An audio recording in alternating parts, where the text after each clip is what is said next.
Hello everybody and welcome back to the coolest dog training channel right here on YouTube. I'm Tom Davis, America's Canine Educator. Thank you for joining me right here today. If you're new here, welcome to my channel. Thank you so much for joining me. If you've been here for a while, thank you for your loyalty.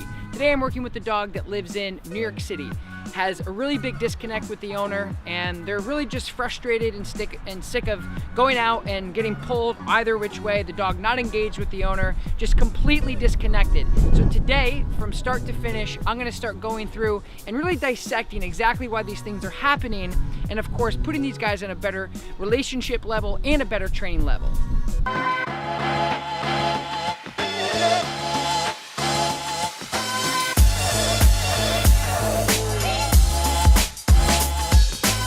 Okay, so let's go over what you want to work on. Lord, if I tell him to sit, he'll sit. If I have a treat in my hand, I'll tell him to go down, he'll do it. If I'm, let's say, walking, sometimes he's not interested in people at all. He'll mind his own business.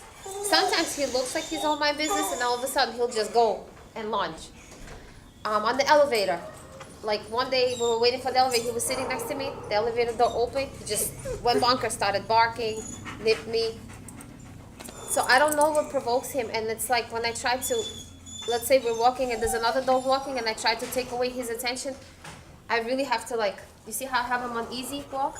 I have to hold him on easy walk and the collar and like really yank him the other way. If he's interested in the other dog? The other dog, yeah, and sometimes he's interested and he'll come up and he's normal, but sometimes it depends on the dogs. They'll bark at each other. Like if it's a big dog, I've noticed that like with the neuter dogs, he has more reactivity than with like the little fuzzy ones. I get him to listen to me. I want him to be obedient like 100%. Like I don't want to be like, Lord, Lord, Lord. Okay. You know? All right, okay. So let me just see what he knows then. Okay. So just bring him out and just walk him around and let me see what he knows. Okay. Pet with me. And I don't want that. I always have to like do this and like struggle. Yep. Like really hard. Hey, leave it. Leave it. Lord. Okay. Let's say we're trying to cross the street. Lord, sit. Lord, sit. Good boy. Lord. See? Lord, I have to be looking for him. He's not looking at my face. You're completely disconnected here. Yeah. All right. Okay, so bring him to me. I'll sit.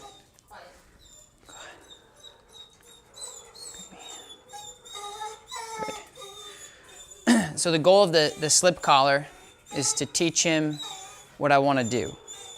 So before it was do this, do that, do this, do that, no regard to anything. So you just, right, but now he's not. So he's not trained and he's not fixed, but now I can, He understands what's going on. now I can work with him, right? Because now he's, like I'm not making him do anything. He's made a decision, regardless of the anxious dog over there, he's made a decision to go, this makes a little bit more sense. So I'm gonna tune this up and define it just a little bit more to get him really on tune with me, and then, good heel. So now I'm starting to mark the behavior. So good means, hey, you're doing something right. Heel means that that's the behavior I'm trying to capture. Does that make sense? Good heel. Good. So now I'm proofing him a little bit. So I'm changing directions, going this way. Does he follow? Yeah, good boy, good heel. Does that make sense? Okay, good, sit. Do it one more time. I want you to watch how many times I actually correct the dog and how many times I actually put pressure on the dog with the leash. Okay, heel. So I asked him to go into gear. I didn't say, okay, buddy, let's do heel. I said, heel. Okay, and I turn this way, that way. Yeah, good boy. This way again. Stop, paying attention. Good. Auto sits, engaged, looked at me. Next step, heel. Good. Heel. Using my body, cutting him off. Good heel, buddy. Good. Good. Good. Good job. Come on. Come on. Come on. Yeah. Good heel. Good. Sit. The point is it doesn't have anything to do with like what we think's going on in his head. Of like, oh, he's nervous, he's scared. It's the dog. It's like, it all has to do with you. Like you're the nucleus of the entire equation. So you have to make sure that you're taking all these loose ends and you're straightening them out. Okay? Do you have any questions?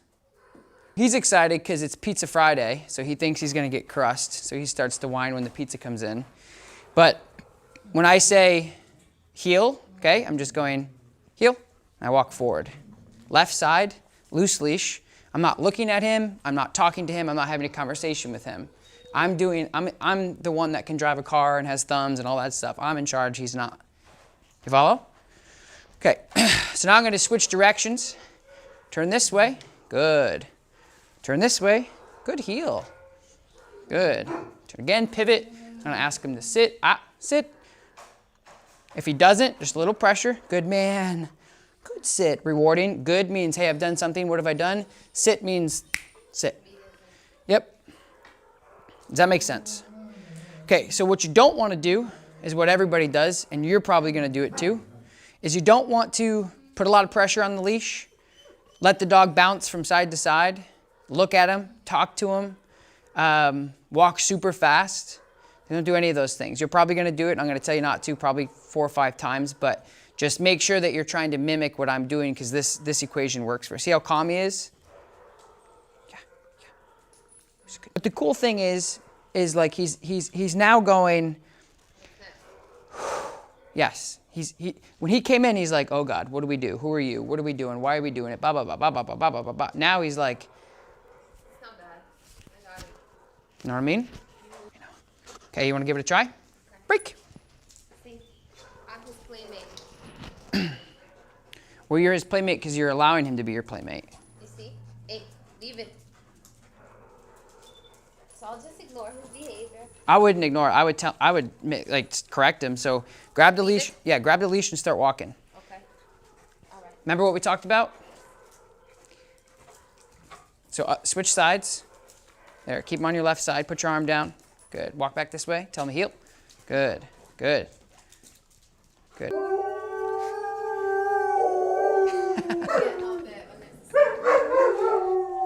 Good. Turn the other way. Good. Stop. Just put him in a sit. Lord. Good. Lord. So, do you have an auto sit with him? Is that your thing? Do you want him to auto? Like, when I walk out of my apartment, this is my exit. We go this way, and these are the elevators. So I don't want him to be jumping. So I'm trying to get him into the mode to like sit Yep. without even me having to tell him to sit. So I'll just go like this and look at him. Yep. He sits. I mean, I could command him to sit. He does that too. So yeah. So a couple of things is like when we ask them to sit, like I would start saying sit. Just because you're not always going to have the opportunity to posture up like that. And I think like the other thing is if you handed it off to him or you handed it off to me and I don't do this. Right, he's not going to follow. If I say sit and he looks at me and he's like, I don't know what that is, and I correct him, it's not fair to him. So I would just say sit. Yeah, be universal. You can have your own little dialogue, but don't just make sure that it's successful for him. Because if anybody else walked him and asked him to sit and he didn't, and we corrected him, it'd actually end up being your fault. You know, because you're like, oh no, he knows sit, but you have to. Consistency Yes. is the key. And the other thing is too is like the next step, which we're going to get into, which I haven't explained yet, is make sure that you're being extremely binary with what you ask him to do. Okay, so that means he's working or he's not. So if you ask him to sit, don't let him get up Do and anything else. right until you say break. Okay. Because the break is like a universal do whatever you want. Yep. So when you say, hey buddy, SIT, and he does it, and when you're having a conversation, he gets up like he did and walks away, the micro of it is the fact that he's not sitting anymore, which kind of sucks. But the macro or the bigger picture is the simple fact that he's no longer Respecting and he's yes. no longer following commands. He made a decision to say, we're not doing this. right. And that's what's bubbling up throughout your relationship is Always. He's the leader, I'm the follower. So structure, right? If you, just like kids, go to your room, they don't go into the room for 5 seconds and say, I'm bored and walk out, and you're like, oh, whatever. Because then that's going to bubble up everywhere. Do the dishes, 1 or 2, and then walk away. Go to school, a couple periods, and come home. You have to make sure that you're being consistent. It's not like a militant thing. You just say, and it's not your fault. A lot of people don't know that like the sit command or the heel command is something that should be used over a duration until you say to stop. I always tell people it's like a standard car. Once you go into like first gear, it's not going to come out of gear unless you put it into neutral and you tell him to brake. So think about it like that. If you ask him to do something, don't let him just decide that when he's do it anymore whenever he's ready. Yeah. right. Still stands with. So thank you guys so very much for watching this video. I truly do appreciate it. If you guys like this video, don't forget to like it, and of course subscribe to my channel. I really do appreciate it, and I'm really happy with their progression, and I know that the owner is more confident walking her dog now, and I think they're gonna make huge strides moving forward in the future. I will talk to you next time. Peace.